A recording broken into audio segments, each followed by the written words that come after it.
Do you know what the last but one verse in the whole Bible is?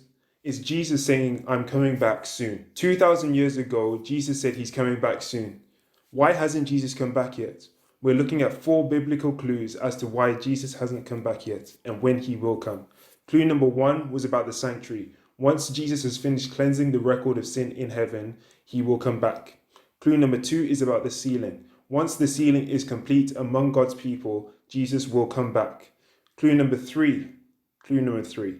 The gospel goes to the whole world, and then Jesus comes back, and then the end comes.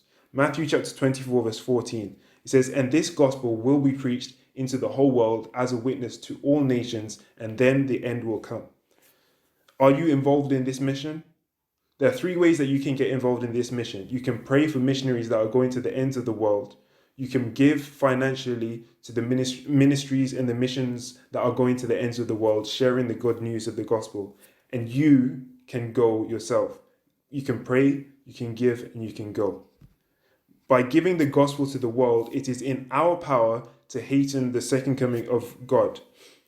We are not only to look for, but to hasten the second coming of the day of God. That's in 2 Peter chapter 3, verse 12.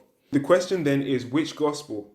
There are 2 gospels that are outlined in Galatians chapters 1, verse 6 and 7. Galatians chapter 1, verse 6 and 7, and it says, I marvel that you are so soon removed from him that called you into the grace of Christ unto another gospel, which is not another, but there are some that trouble you and would pervert the gospel of Christ. This is telling us that there is a gospel, there's the true gospel, and there are false gospels also.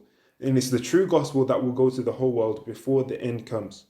Romans chapter 1 verse 16 and 17 tells us what the power of the gospel is. For I am not ashamed of the gospel of Jesus Christ, for it is the power of God unto salvation to everyone that believes, to the Jew first and also to the Greek. For in it is the righteousness of God revealed from faith to faith, as it is written, the just shall live by faith. The gospel gives us the power to live righteously by faith.